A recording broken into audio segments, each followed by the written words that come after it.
हाँ जी। हम्म, अखण्डमण्डलाकारं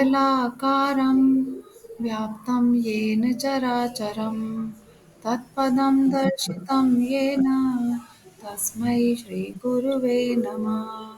ध्यानमूलं गुरुमूर्ति पूजामूलं गुरुपदं मन्त्रमूलं गुरुवाक्यं मोक्षमूलं गुरुकृपा। हरि ओम।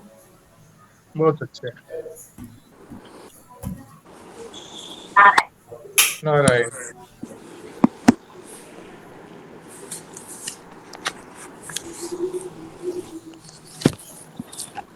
हाँ जी, भारद्वाज साहब जी। म्यूट कर दीजिए, म्यूट कर लीजिए। Thank you. भगवान दान का प्रसंग चला रहे हैं। कल भगवान ने 20वें श्लोक के माध्यम से हमें सात्विक दान क्या होता है इसके बारे में बताया। क्या बताया कि जो साधक दान देना अपना कर्तव्य समझता है कि मुझे देना ही है, स्वेच्छा से दे रहा हूं मैं, कोई बंधन नहीं है पर मेरा कर्तव्य है इसलिए दे रहा हूं, एक तो ये सात्विक दान में इसको गिनेंगे। दूसरा, अनुपकार ने, यानी किसी प्रत्युपकार से नहीं, कि जो पहले कोई उपकार किया है हमारा, उसके बदले में मैं ये दान दे रहा हूँ, उपकार कर रहा हूँ, ऐसा नहीं। और ये भी नहीं कि भविष्य में कोई ऐसी संभावना है जिसके कारण, जिसके होने से, नारायण। नारायण जी,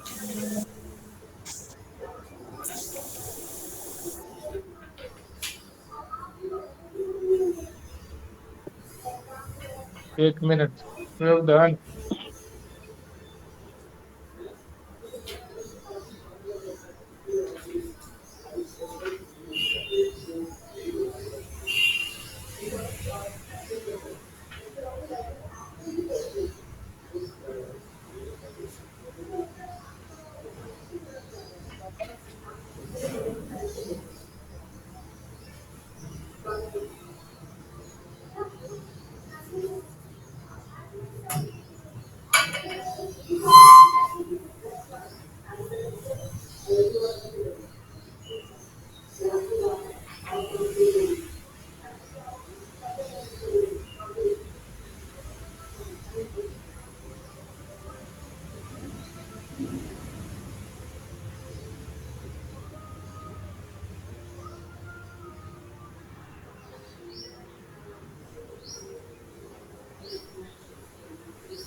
हाँ जी,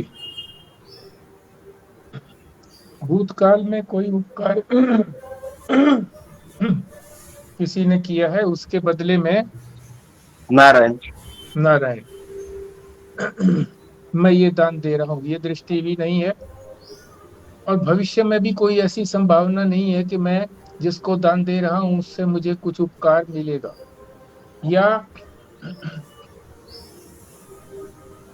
भविष्य की कोई संभावना नहीं है, मगर फिर भी बाद में ये लगे कि मैंने तो इसका इतना उपकार किया था और अब ये मेरा कोई काम सिद्ध नहीं कर रहा है, तो ये भी भावना नहीं होनी चाहिए। इसको कहते हैं अनुपकारिणी। दो हो गए। लेकिन तीसरा है, ना चाहने से भी कोई लाभ हो जाता है उससे। तो क्या वो हमारा दान जो है व्यर्थ जाएगा? क्या होने से? न चाहने से? हमने नहीं चाहा, हाँ। हमारे ना चाहने से भी इन फ्यूचर कोई लाभ हो जाता है उससे, हम्म। तो क्या वो हमारा दान व्यर्थ जाएगा? नहीं, ऐसा नहीं है। अगर हमारे मन में ये हो कि मैंने वो दान दिया था, इस वजह से मेरा ये काम सिद्ध हुआ है, ये भी मन में नहीं आना चाहिए। ये तो है आदर्श स्थिति। हम्म। तो ऐसा होता है तो बहुत अच्छी बात है, उसी को अनुपकारणे कहेंगे। अगर ऐसा मन में आ जाता तो भी उसका पुण्य तो होता ही है, क्योंकि शुभ कार्य है। शुभ कार्य कभी व्यर्थ जाता नहीं है।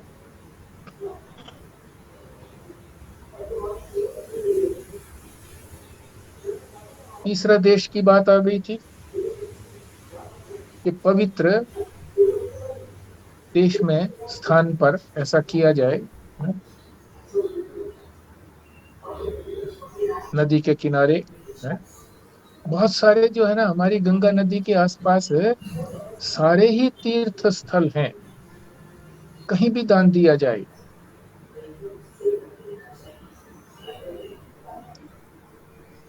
और फिर है काल, समय। बहुत से समय ऐसे हैं जिस जिस समय में हम दान देंगे तो उसका फल जो है वो बहुत होगा।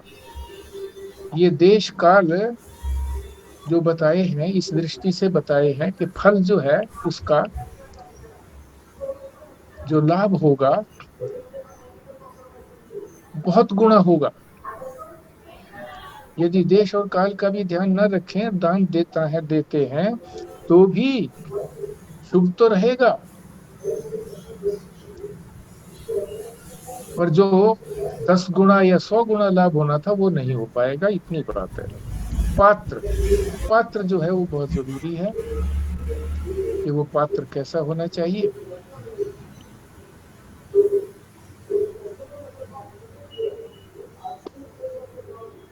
तो वो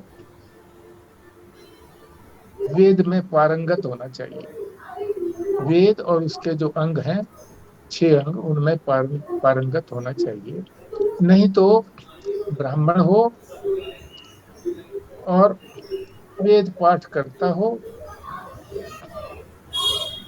सात्विक वृत्ति हो उसकी, तो उसको भी दान दिया जा सकता है। कल इसी संदर्भ में जो बात आई थी कि अगर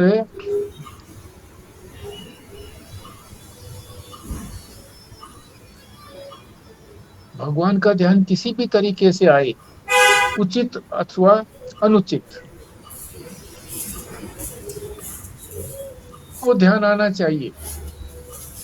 ऐसी बात कुछ आई थी, वो आपके उसमें जो आपने पुस्तक से पढ़ा था उसी के संदर्भ में आई थी, तो वो ध्यान आ गई बात।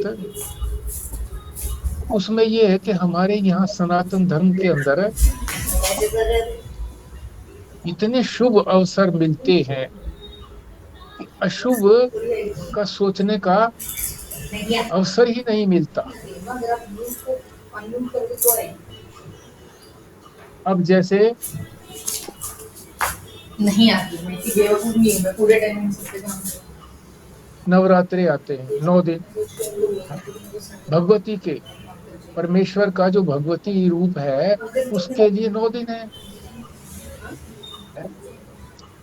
तो चिंतन करो परमात्मा के लिए, अवसर ही अवसर है 9 दिन का। रामनवमी आती है, मुझसे नहीं होगा, ये एक्सपर्टीज नहीं है। एक्सेल का कंप्यूटेशन कुछ तो भी है। राम के रूप में उनको चिंतन करिए। अगर अभी होता तो इसी तरह से कृष्ण जन्माष्टमी है, तो कृष्ण को दृष्टि में रखिए। रूप अनेक हो जाएंगे पर रहेगा वही ईश्वर का ईश्वर ही। गणेश जी का आता है, गणेश तक की पूजा होती है। तो ये सारे उत्सव और भी बहुत आते हैं। इतने हमको अवसर मिलते हैं सनातन धर्म के अंदर कि हमें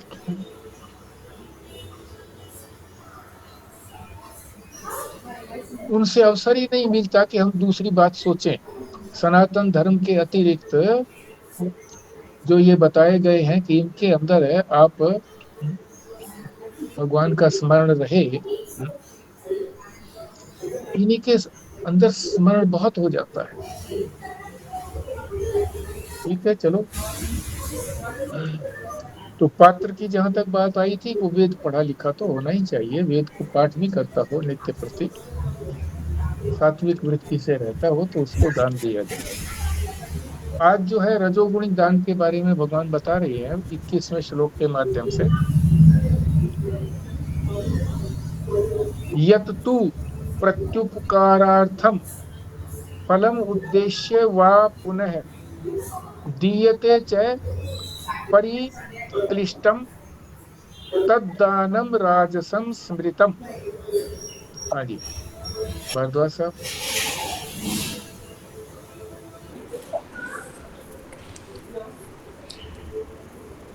यत तु प्रत्युपकारार्थम फलम उद्देश्य वा पुनः दीयते च परिक्लिष्टम तत् दानम राजसं स्मृतम। खुराना जी।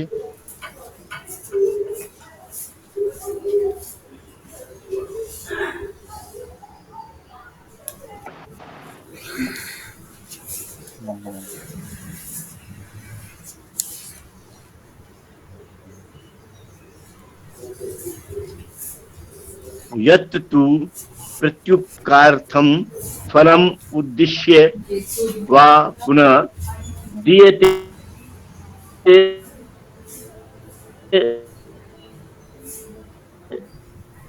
च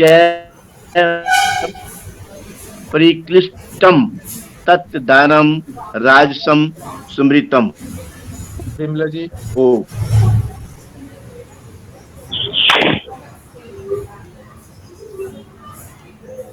यत्तु प्रत्युपकारार्थं फलम् उद्दिश्य वा पुनः दीयते च परिक्लिष्टं तत् दानं राजसं स्मृतम्। संजीव शर्मा जी। यत्तु प्रत्युपकारार्थं फलम् उद्दिश्य वा पुनः दीयते च परिक्लिष्टं तत्दानं राजसं स्मृतम्। स्वस्तिका जी। हाँ जी। यत्तु प्रत्युपकारार्थं फलम् उद्दिश्य या पुनः दीयते च परिक्लिष्टं तद्दानं राजसं स्मृतम्। ठीक है, अर्थ समझ लेते हैं। यत्तु जो, तो प्रत्युपकारार्थम पहले किसी ने उपकार किया है, उसके बदले में हम दान दे रहे हैं, उसका उपकार कर रहे हैं, ऐसा जो दान है उसको रजोगुणी दान कहते हैं।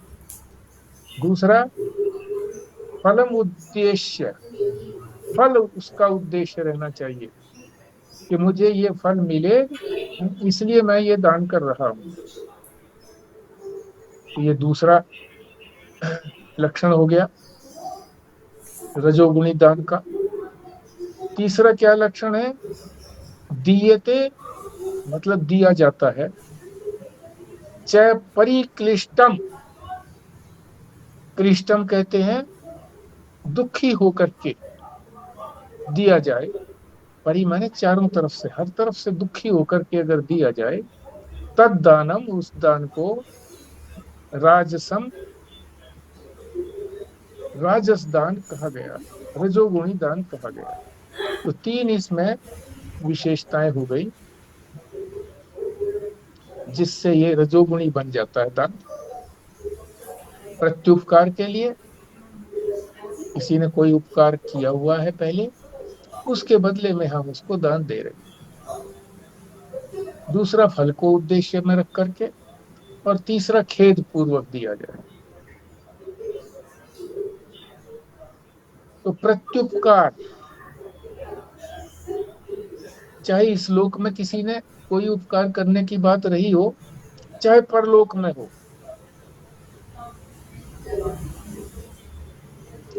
फल की तरफ दृष्टि रहती है। जबकि सात्विक दान में ऐसा नहीं है, उसमें तो यह है कि देना कर्तव्य है मेरा, इसलिए दान देता हूं। और रजोगुण गुणी व्यक्ति जो है वो कर्तव्य बुद्धि से नहीं देता, आगे क्या फायदा होगा इस दृष्टि से देता।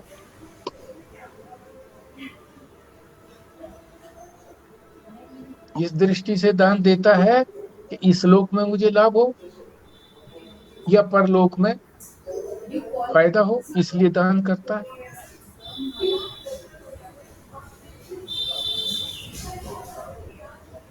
भविष्य के लिए भी करता है प्रत्युपकार, कि भविष्य में ये काम आएगा मेरे, इसलिए दान देता है।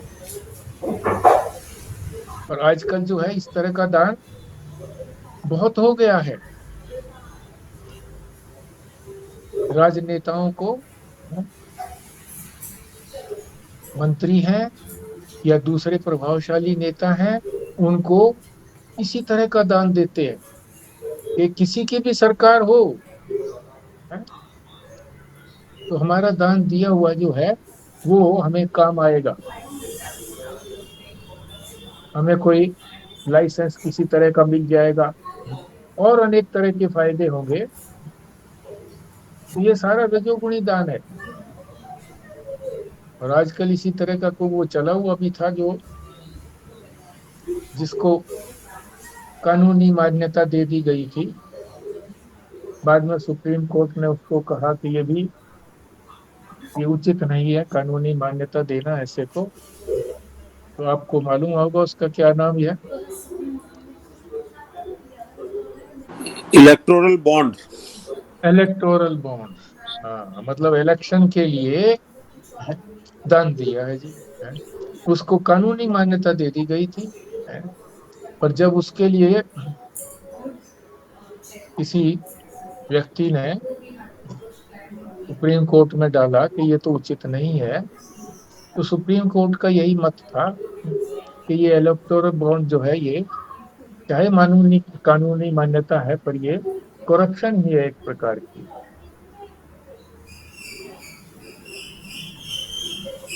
फलम उद्देश्य, फल उद्देश्य रहता है। फल का उद्देश्य हमेशा रहता है, चाहे यहाँ मिले फल, चाहे स्वर्ग आदि में मिले।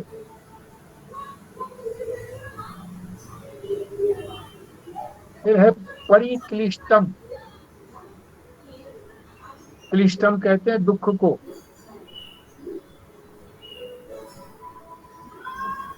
क्यों दुख होता है दान देने में?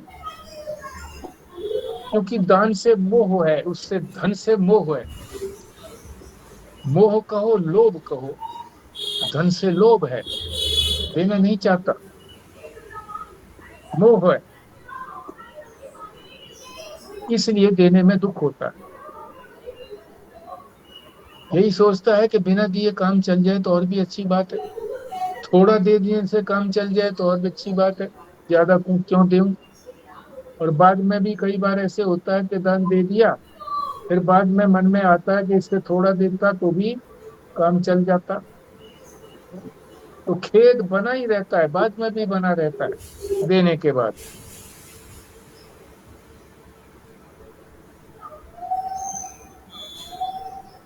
लोभ के लिए जैसे कहा है कि जो शुभ काम है उसके लिए धन नहीं है, उसके लिए नहीं देना कुछ भी। जो और संसार के काम है उनको तो दे देना उनके लिए, पर ये शुभ काम में नहीं देना। पंडित जी को दक्षिणा देनी हो तो उसमें संकोच करेंगे कि कम से कम दिया जाए।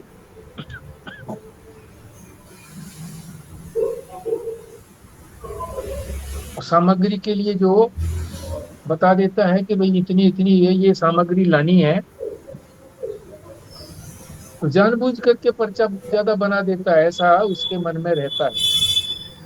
या वो यदि वो कह देता है कि इतनी सामग्री मैं कहाँ से लाऊंगा, पंडित जी आप ही ले आना, तो उसमें अपना मार्जिन बना लेता है, ऐसा उसके मन में रहता है। रजोगुण वाला व्यक्ति। दक्षिणा देते तो हैं, पंडित जी से कोई उत्सव कराया, अनुष्ठान कराया, देते तो हैं, पर दुखी होकर के देते हैं, प्रसन्नता से नहीं देते। परि का अर्थ है चारों ओर से, परिक्लिष्टम, सब तरफ से इनको क्लेश रहता है। देने से पूर्व क्लेश होता है कि इतना देना पड़ेगा, दुखी होते हैं। देते समय भी दुखी होते हैं कि दे रहे हैं हम, बाद में भी खेद बना रहता है कि मुझे देना पड़ा। तो ऐसे दान को रजोगुणी दान कहते हैं। तो सार यही है 21वें श्लोक का, भगवान बता ही रहे हैं कि एक तो प्रत्युपकार की आशा है कि भविष्य में इससे कुछ मुझे मिलेगा, या पहले कोई उपकार किया है उसके लिए दान देता है। दूसरा, फल को उद्देश्य में रख करके कोई ना कोई तो फल मिलेगा इसका, फल नहीं हो तो नहीं जाते हैं उसकी तरफ। और तीसरा, खेद पूर्वक, दुखी होकर के दिया गया दान। इन तीनों चीजों के साथ अगर दान दिया जाता है तो वो रजोगुणी दान कहा जाए। तो इतना ही है, आगे तमोगुणी तो हम कल करेंगे। जो हमारे ओकेजन होते हैं जी, जैसे घर की शुद्धि के लिए बच्चा होने के बाद करवाते हैं, या जितने भी हम हवन वगैरह करवाते हैं, दान पुण्य करते हैं, उसके हिसाब से ये भी राजस्व हुआ हमारा किया हुआ, क्योंकि पर्पस तो है उसमें। नहीं, पर्पस ये है कि ये शास्त्र में वर्णित है हमारे लिए कि ऐसा करना चाहिए, शुद्धि करनी चाहिए। और यहाँ तक के कहा है कि एक को अगर इस तरह से किसी के यहाँ बालक हो गया है तो उसी परिवार के जितने भी सदस्य हैं उन सबके यहाँ हो गया इसी तरह का, अशुद्धि हो गई। फिर वो मंदिर में नहीं जाते, हाँ गीता पाठ आदि कर लेते हैं, घर में ही पूजा कर लेते हैं। घर में भी दिया नहीं जलाते जी हमारे यहाँ, सारे परिवार हाँ, सारे हाँ, परिवार तो में जलाते। जो धार्मिक, जो शास्त्रीय नियमों का पालन करते हैं,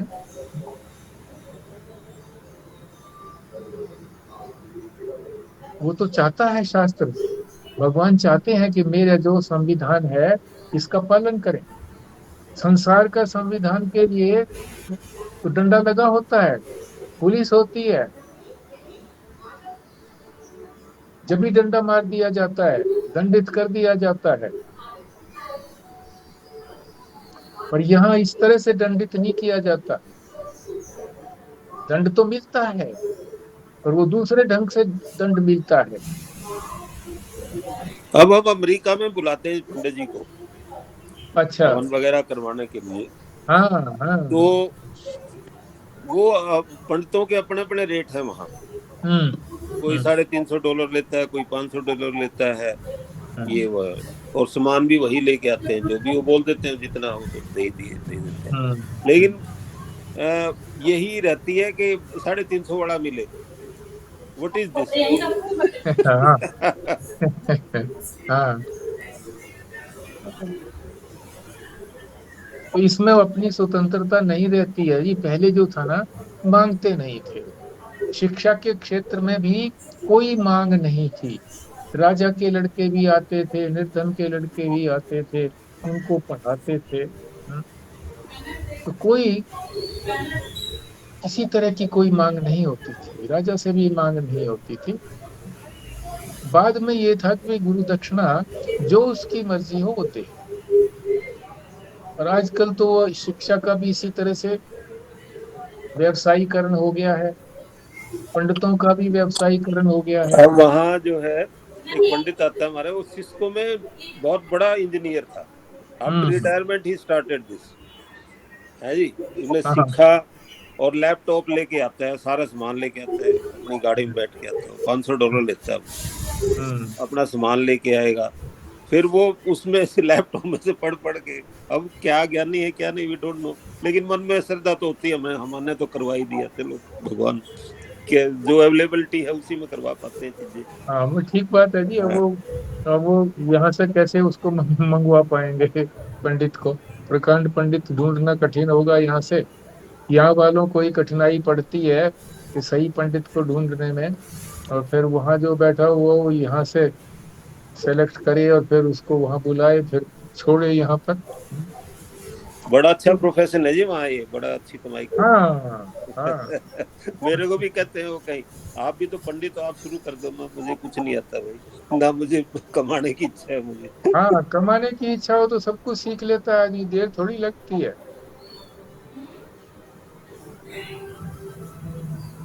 यदि कोई पंडित जो है उसका ना हो, हम उससे हवन कराएं तो भी ठीक नहीं होता ना। किससे जी?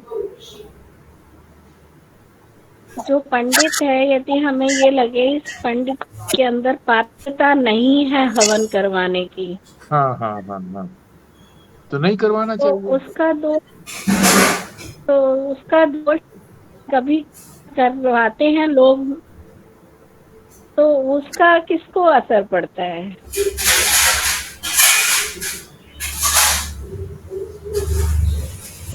देखो जी, दोनों को ही होता है, क्योंकि अगर वो योग्य पात्र नहीं है, दुष्कर्म भी करता है, तो उसको तो पाप लगेगा ही लगेगा, वो तो नरक में जाएगा ही जाएगा पंडित। मगर हमें भी उसका दोष लगता है। जैसे चोरी किसी ने की तो उसको तो दंडित होएगा, और चोरी में जिसने कोई सहयोग दिया या जिसने देखा उसको और उसने बताया भी नहीं, छुपा के रखी कोई बात, तो दंडित उसको भी दिया जाए। उसका माल चोरी किया हुआ इसके यहाँ पकड़ा जाए किसी के यहाँ, तो वो भी दंडित होगा। तो दंडित तो दोनों होंगे। अब हम संस्थाओं को दान करते हैं जी, कईयों को। हाँ जी। अब उसमें कोई बगलिंग करता है, हम तो, हमारी तो इंटेंशन ये नहीं थे, हमारे तो ये थे कि यूटिलाइजेशन ठीक हो हमारे पैसे का, और वहाँ कोई करता है बगलिंग, तो उसका पाप तो हमें नहीं लगेगा ना। देखो, संस्थाओं का सिलेक्शन करना भी तो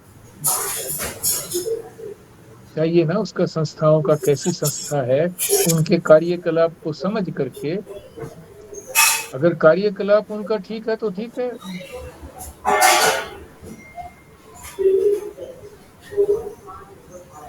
आजकल तो सच को साबित करना मुश्किल हो जाता है। झूठ जो है सच बन के इतना घूमता है कि उसको झूठ बताना मुश्किल हो जाता है, वो सच ही लगता है सबको। हाँ, ऐसा ऐसा ही है जी, क्योंकि 10 आदमी किसी बात को कह देंगे तो वही बात ऐसी लगने लगेगी, यही सच्ची है, यही सच्ची है।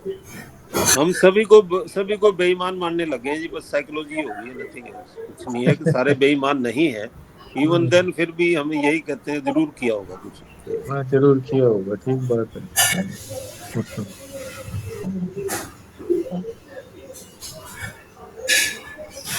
जब तक स्पष्ट प्रमाण नहीं मिलता है तब तक किसी को बेईमान समझना भी उचित नहीं है।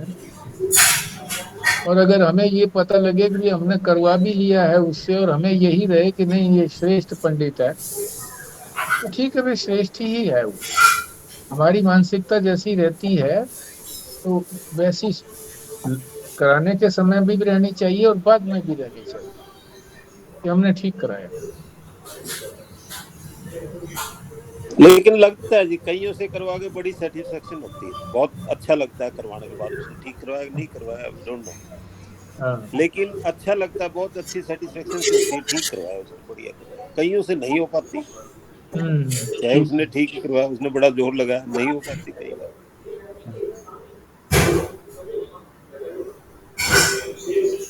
यथासाध्य प्रयत्न करना चाहिए जीवन, हर काम में यथासाध्य।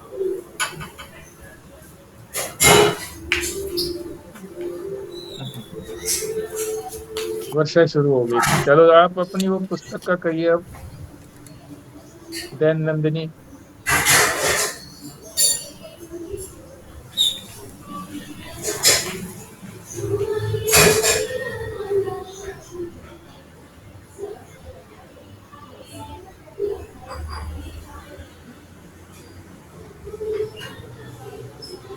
हाँ जी। आज का शीर्षक है जी, देख देख ये नृत्य कर रहा मेरा प्यारा नंद किशोर। ये दिया देख है, देख देख ये नृत्य कर रहा मेरा प्यारा नंद किशोर, अच्छा, ये नृत्य कर रहा मेरा प्यारा प्यारा नंद किशोर। मेरा प्यारा। कृष्ण जी को बोला ये।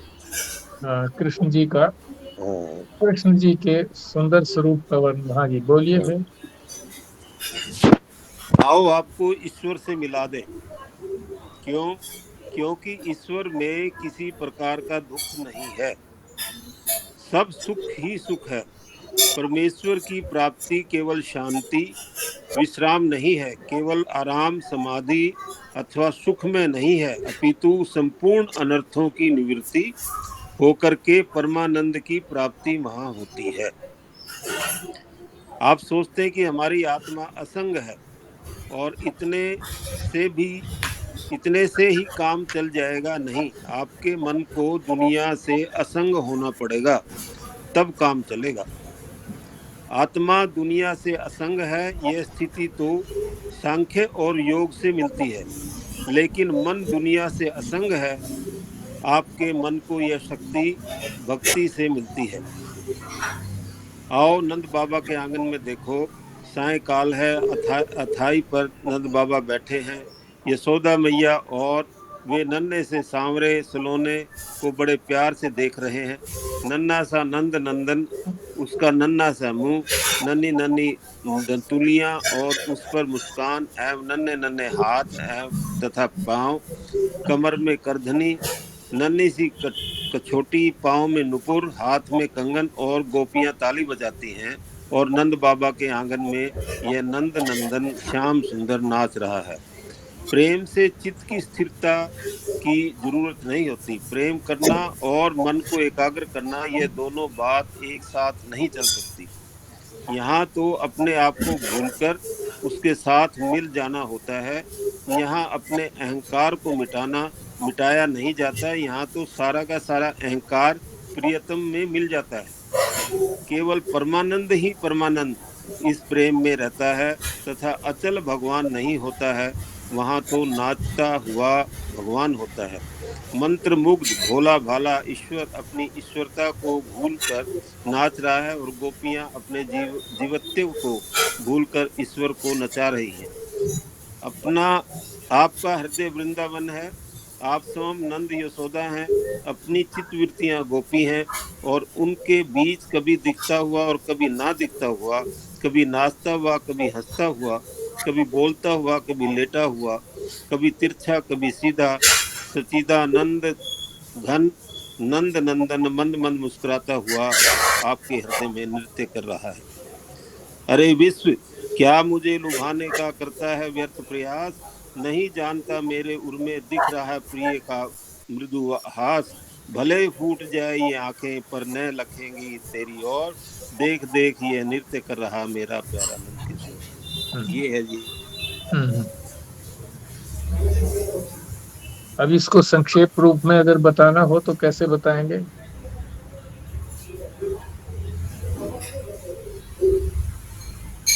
जैसे समरी बोलते थे ना जी, एकेडमिक्स में है कि भाई इसकी जो है ना प्रेसी बनाइए, हेडिंग दीजिए, जी तो प्रेसी बनाइए।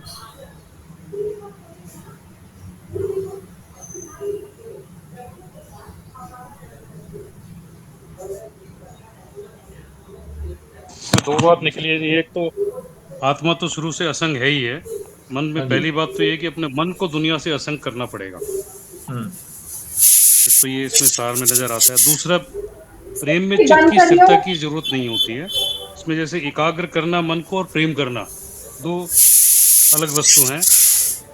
अपने आप को भूलकर उसके साथ मिल जाना, मतलब अपने अहंकार को मिटाया नहीं जाता, सारा का सारा अहंकार प्रीतम में मिल जाता है, वो प्रेम की अवस्था है।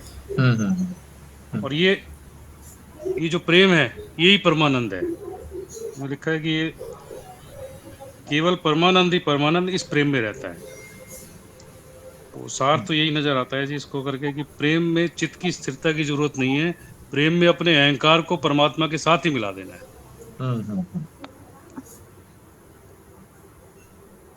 भक्ति की पराकाष्ठा इसमें दिखाई गई है। प्रमुखता तो भक्ति की पराकाष्ठा है। और जो पहले के 3-4 सेंटेंसेस हैं उनको एक बार जरा और पढ़िए, वो ज्ञान के लिए है। आओ आपको ईश्वर से मिला दें, क्योंकि ईश्वर में किसी प्रकार का दुख नहीं है, सब सुख ही सुख है। परमेश्वर की प्राप्ति केवल शांति विश्राम नहीं है, केवल आराम समाधि अथवा सुख में नहीं है, अपितु संपूर्ण अनर्थों की निवृत्ति होकर के परमानंद की प्राप्ति वहाँ होती है। एक तो ये बात हो गई। हाँ, आप सोचते हैं कि हमारा आत्मा असंग है और इतने से ही काम चल जाएगा, नहीं, आपके मन को दुनिया से असंग होना पड़ेगा, तब काम चलेगा। आत्मा दुनिया से असंग है, यह स्थिति तो सांख्य है, सांख्य और योग से मिलती है, लेकिन मन दुनिया से असंग है, आपको मन को यह शक्ति भक्ति से मिलती है। हाँ, इसमें रहस्यमय बात बताई है कि मन जो है वो दुनिया से असंग है। किसके संग है मन? भगवान के संग है, श्री कृष्ण के संग है। और आत्मा असंग है, वो है सांख्य और ज्ञान योग। आत्मा की असंगता, मन की असंगता।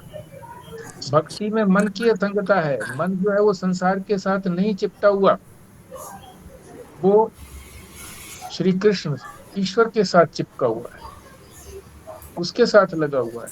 संसार से हटा लिया मन, शांति मिलती है इससे, बहुत अच्छा है।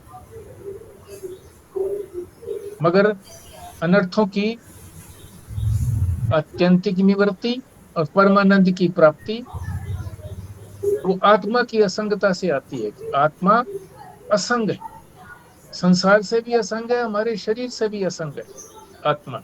आत्मा के साथ कोई संग नहीं है।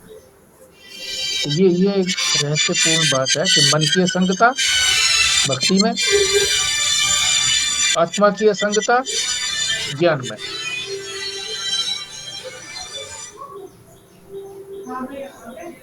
और भक्ति की पराकाष्ठा तो रूप बताई है कि भक्ति जो है ना वो तो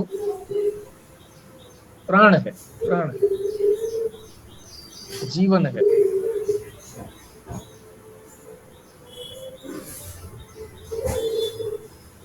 और कोई बोलना चाहे इसके बारे में?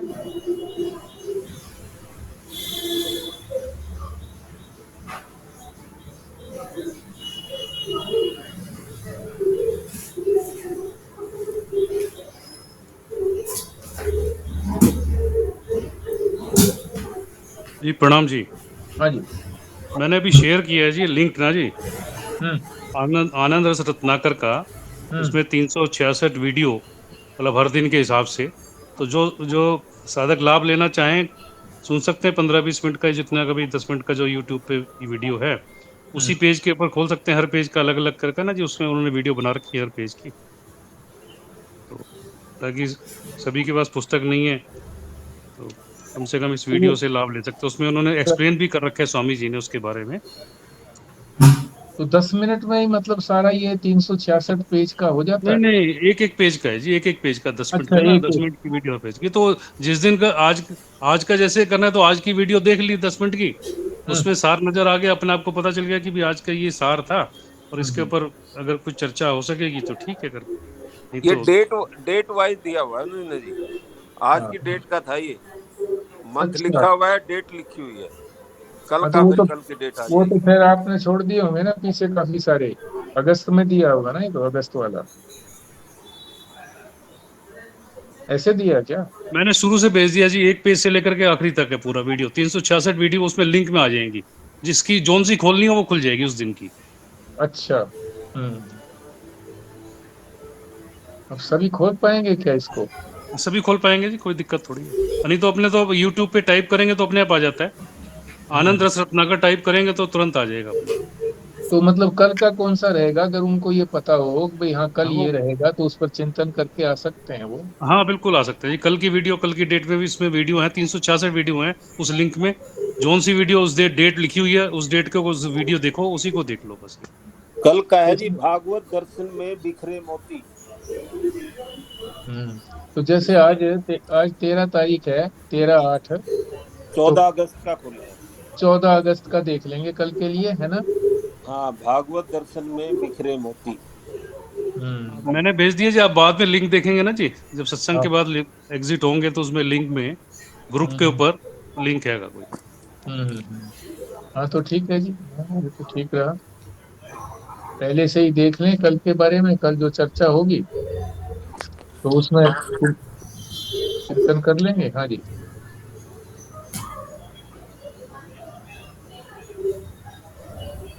और कोई चर्चा करना चाहे, नहीं तो स्वामी दंडी स्वामी हंसानंद जी का एक दिन का जो उनके प्रवचन का सार है उसको हम डिस्कस कर लेते हैं।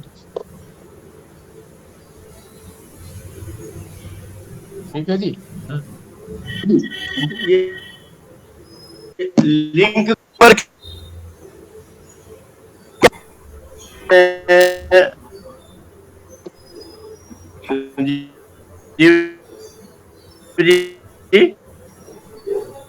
डॉक्टर साहब आपकी आवाज साफ नहीं आती है, कटती है बीच में। लिंक के ऊपर क्या लिखना है, कुछ आ जाएगा उस पे? सिर्फ क्लिक करना है जो यूट्यूब का नीचे लिखा हुआ है ना जी। आपने कहा ना कि लिंक के ग्रुप के ऊपर लिख दीजिए। आनंद रस रत्नाकर, उसमें आप अच्छा, हमारा जो ये है जो लिंक और जो मैंने भेजा है ना जी, उसमें नीचे https YouTube करके जो लिखा हुआ है उसको क्लिक करेंगे तो पूरा खुल जाएगा आपके पास।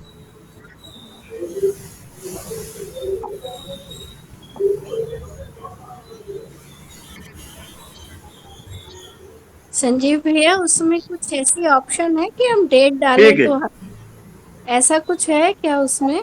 उसमें सारी वीडियो खोलने के बाद नीचे स्लैब उसको जो कैसे वो स्वाइप कर सकते हैं ना, नीचे जितने भी आएंगे नीचे मिल जाएगा। और वैसे तो पुस्तक का एक पेज इनका अलग, एक अलग वीडियो वो भी है, उसमें रोज की रोज आता है, इनका अपने आप आता है रोज। अगर आप सब्सक्राइब कर लेंगे तो रोज का पेज अपने आप रोज की रोज आ जाएगा, सुबह 9 बजे लोड हो जाता है। जी भैया, ये ठीक है, ये ठीक है, सब्सक्राइब कर लेंगे। तो सब्सक्राइब तो तभी करेंगे ना जब पहले सुनेंगे उसको, तो फिर सुनते सुनते सब्सक्राइब होगा या वैसे भी हो जाएगा?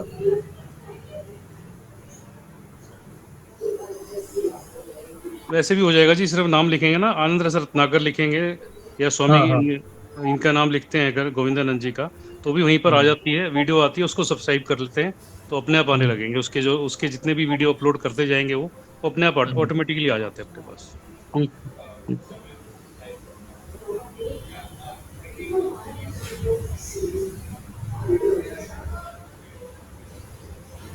अब ये दंडी स्वामी जी ने जो दूसरे दिन प्रवचन किया था उसका हेडिंग क्या है? अहमता ममता के घेरे को कैसे तोड़े। दो ही तो है ये घेरे हमारे ऊपर, एक मैं का घेरा और एक मेरे का घेरा। मैं के घेरे से ही मेरे का बनता है। जब हमने इस शरीर को मैं मान लिया तो इस शरीर से जो भी जुड़ गया वो सारे मेरे हो गए, जितने संबंधी हैं वो मेरे हो गए। मकान को जोड़ लिया वो मेरा हो गया मकान, धन से जोड़ लिया धन मेरा हो गया। इन घेरों को, अहमता ममता के घेरे को कैसे तोड़ें? तो बताया है कि देह और देही के विवेक से। एक है देह, ये जो हमारा शरीर, एक जो इसमें शरीर में रहने वाला है उसको कहते हैं देही। इन दोनों को का विवेक करने से अहमता को हटाया जा सकता है, मैं पने को हटाया जा सकता है। कि इन दोनों को अगर हम अलग अलग कर ले, एक तो मेरी देही है, शरीर है, एक इस शरीर में रहने वाला या इस शरीर को जानने वाला है, वो मैं, जानने वाला मैं, और ये शरीर जाना जा रहा है। इस विवेक से अहम को, अहमता को यानी मैं को हटाया जा सकता है। क्योंकि हम अविचार से देह में अहम भाव बनाया हुआ है, बिना विचारे किया हुआ है, हमने विचार नहीं किया है। देह क्या है, देही क्या है, ये कभी सोचा ही नहीं। जिसको मैं जानता हूं, जिस चीज को जानता हूं वो मेरे से अलग है। मैं जानने वाला हूं, वो जानी गई चीज है। तो दोनों अलग अलग हो गई, इस तरह का विचार किया नहीं है। इसलिए ये घेरा बना हुआ है अहमता का। अगर इस पर नित्य सतत लगातार विचार करते रहें तो ये विवेक दृढ़ हो जाएगा। बार बार विचार करें। शरीर जा रहा है तो मैं शरीर को देख रहा हूं, मैं जान रहा हूं कि शरीर जा रहा है, तो मैं तो नहीं जा रहा ना। जो भी क्रिया हो रही है वो सारी की सारी शरीर में हो रही है। मैं उसका जानने वाला हूं, मैं उससे अलग हूं। जो कुछ भी ज्ञान हो रहा है, जानने वाला मैं हूं। जिस चीज का ज्ञान हो रहा है वो मेरे से अलग है। मुझे मोबाइल का ज्ञान हो रहा है तो मोबाइल मेरे से अलग है। पुस्तक का ज्ञान हो रहा है तो पुस्तक मेरे से अलग है। तो मेरा है वो मैं नहीं हो सकता, ये कहा है। फिर मेरा मैं कैसे हो सकता है? क्या मैं मोबाइल हो सकता हूँ? क्या मैं पुस्तक हो सकता हूँ? क्या मैं बॉटल हो सकता हूँ? नहीं हो सकता। जो मेरा है, क्योंकि है तो मेरी चीज, तो वो मैं नहीं हो सकता। मेरे जितने भी संबंध हैं वो सारे माया के हैं, मेरे नहीं है। क्यों? क्योंकि ये सारे शरीर माया के बने हुए, सारा संसार माया का बना हुआ है।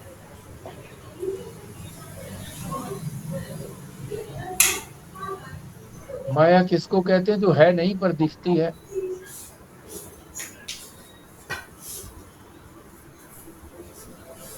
माया कहो, अज्ञान कहो, अविद्या कहो, एक ही बात है। गहरी नींद में, सुषुप्ति में अज्ञान होता है, या अज्ञान कहिए या माया कहिए या अविद्या कहिए। घोर घोर अविद्या होती है, घोर अज्ञान होता है, घोर माया होती है। एक रूप होती है उसके अंदर, और कोई रूप नहीं दिखाई देता, बस एक। क्या? मैं नहीं जानता, अज्ञान। जागृत में वही अनेक रूप में नजर आने लगती है। वही अज्ञान ही फिर सारे संसार के रूप में नजर आने लगता है। और माया को देखने वाला मैं हूं। मुझे अज्ञान है, ये मैं जानता हूं, तो अज्ञान मेरे से अलग हो गया, मैं अलग हूं। मैं तो दृष्टा हूं, देखने वाला हूं, वो दिखने वाली चीज है। मैं तो ब्रह्म हूं, व्यापक हूं, वो सीमित है चीज। माया किसको कहते हैं? जो कभी है कभी नहीं है। और एक बात और कही है इसके लिए, जिसका कोई कर्ता नहीं है। माया किसी ने बनाई नहीं है, स्वयं भव, बनाने वाला कोई नहीं है।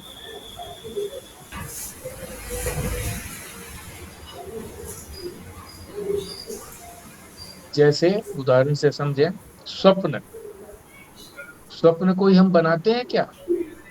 क्या हम पहले से निश्चय करते हैं कि आज ये स्वप्न हम लेंगे? नहीं। वहां भी हमारे बस की बात नहीं रहती है। कोई स्वप्न चल रहा होता है तो वो वहां कट होकर के दूसरा चालू हो जाता, दूसरे ढंग का। कोई बनाता नहीं है उसको। फिर क्यों हो जाती है ये स्वप्न? क्यों आते हैं? निद्रा दोष के कारण। नींद में, गहरी नींद के अंदर जब वो हल्की नींद हो जाती है तो उसको दोष कहेंगे ना। निद्रा में जब दोष होता है, ठीक से नींद नहीं आती है, तो स्वप्न आते हैं बहुत। निद्रा दोष के कारण स्वयं बन जाता है स्वप्न। इसी प्रकार ये जागृत जगत जो है पहले तो एक अविद्या ही थी, सुषुप्ति के अंदर अज्ञान ही था। जगने पर ये सारा जगत बन गया, किसी ने बनाया थोड़ा ही है, अज्ञान के कारण बना हुआ दिखता है। मैंने इसको जाना नहीं है, वास्तविकता को नहीं जाना है, इसकी वास्तविकता को, संसार की वास्तविकता क्या है। परमात्मा वास्तविकता है, उसको नहीं जाना है तो ये सब प्रकट हो गया। रस्सी को नहीं जाना तो उसमें सर्प भी मालूम पड़ गया, माला भी मालूम पड़ गई और अनेक चीजें मालूम पड़ गई। सब भ्रम है, ये सारा जगत भ्रम है, वास्तविकता नहीं है, मायावी है। अज्ञान से बनी हुई चीज की कोई सत्ता नहीं होती है और इसको ज्ञान से निवृत्त किया जाता है। जब परमात्मा का ज्ञान हो जाएगा तो ये रहेगा ही नहीं, बचेगा ही नहीं, बाद हो जाएगा इसका सबका। अपने को दृश्य से अलग जान लो, सब दृश्य है। पहले तो कहा था ना देह और देही, अब वही बात दूसरे दो शब्दों से कह रहे हैं, दृश्य और दृष्टा। ये दिखने वाला जो है ये दृश्य है, मैं देखने वाला हूं। देखने वाला देही हो गया और जो दृश्य है वो देह हो गया।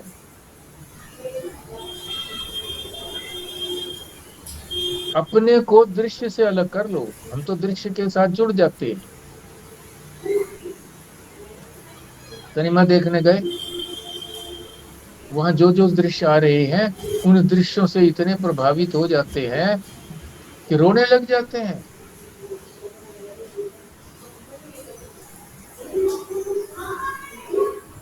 अरे दृश्य है, तुम तो अछूते रहने वाले हो दृश्य से। जो दृष्टा है देख रहा है बस। दीपक जल रहा है, सभासद बैठे हैं, राजा बैठा है, सबको प्रकाशित कर रहा है, प्रकाशित हो रहे हैं सभी। वो कर भी नहीं रहा, जो जो वहां पर है उसकी परिधि में वो सब प्रकाशित हो रहे हैं। सब चले गए, नृत्य गान होकर के समाप्त हो गया, सब चले गए, कोई नहीं बचा तो भी प्रकाश होता है। न होने को भी प्रकाशित करता है, यानी भाव को भी प्रकाशित करता है, अभाव को भी प्रकाशित करता है। अपने आप को दृश्य से अलग जान लो तो ये अहमता ममता समाप्त हो जाएगी। अपने आप को देह से अलग जान लो तो ये अहमता ममता खत्म हो जाएगी।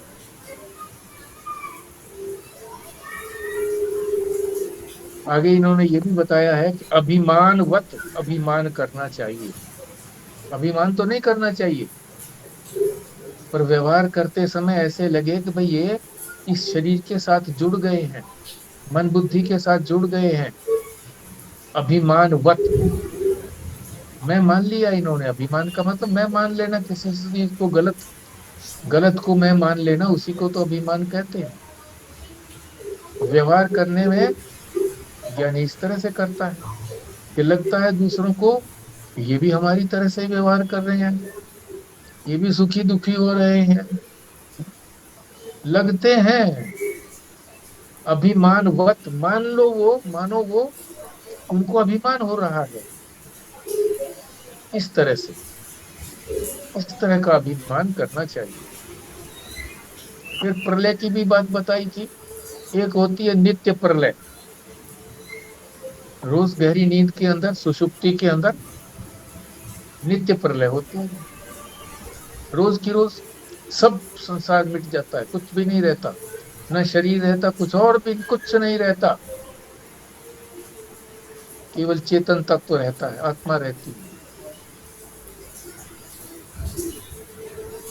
एक है नैमित्तिक प्रलय। नैमित्तिक, किसी निमित्त से। क्या निमित्त है? स्वप्न हुआ, तो स्वप्न में भी ये सारा संसार खत्म हो जाता है, दूसरा ही संसार आता है। ये संसार खत्म हो गया स्वप्न में, ये कहाँ रहता है?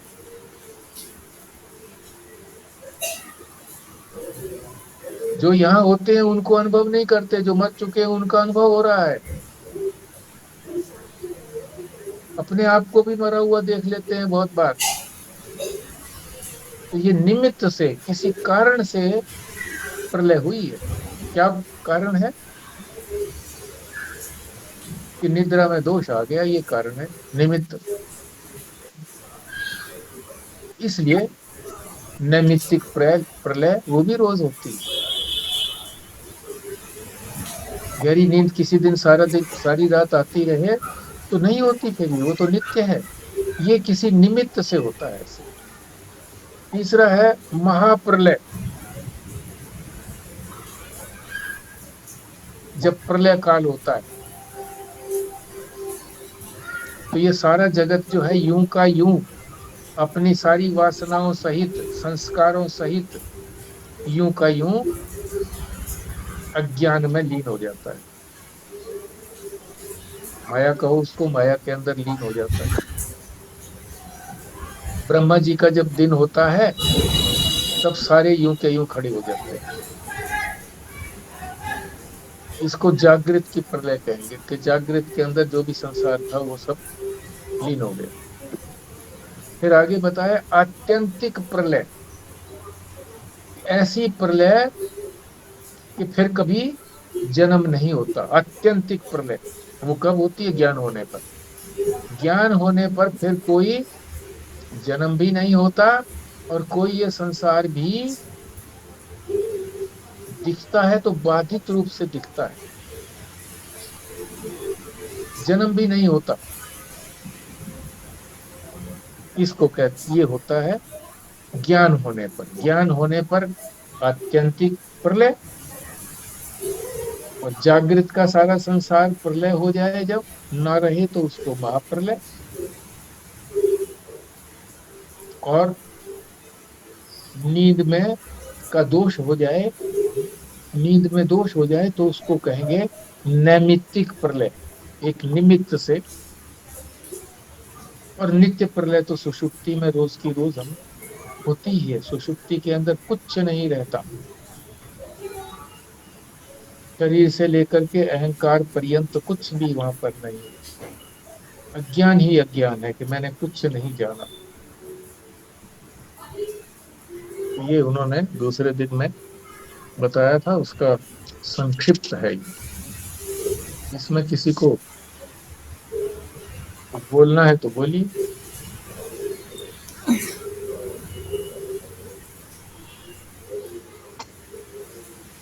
ये जो क्वेश्चंस हैं ये आपने पूछे थे या उन्हीं के क्वेश्चंस हैं? अपने आप ही, अपने आप ही। अच्छा, अब मैं दूसरा ये पूछी थी, जो आपने अज्ञान की बात की, वो वैसे तो जागृत में भी हम अज्ञानी हैं और सुषुप्ति में तो हैं ही अज्ञानी। तो मैं पूछ रही थी कि हम किस में ज़्यादा अज्ञानी हैं, जागृत में कि सुषुप्ति में?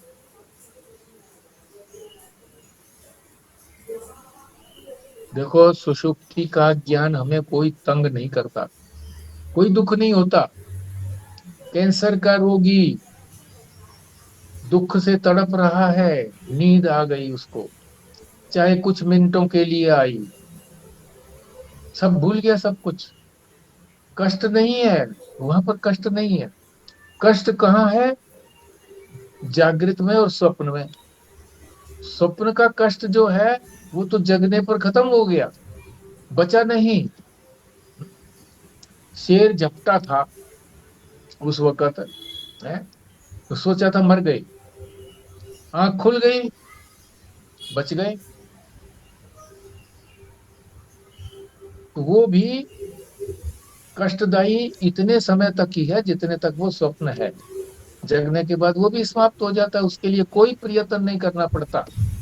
मगर ये जो जागृत का जो है दुख, ये लगा ही रहता है दुख, ये अपने आप समाप्त नहीं होता। इसके लिए तो पुरुषार्थ करना पड़ेगा, शास्त्र के अनुकूल जैसे बताया गया है वैसे करना होगा, तब ये निवृत्त होगा। तो सबसे ज्यादा दुखदाई हमको ये जागृत का दुख है, क्योंकि ये बना ही रहता है।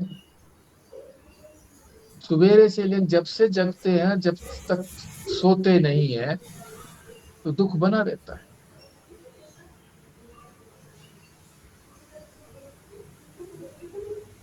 ठीक है। ठीक है, पूर्णाहुति के लिए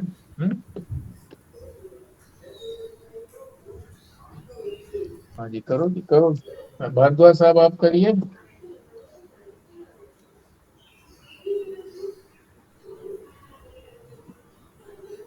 ओम पूर्णमद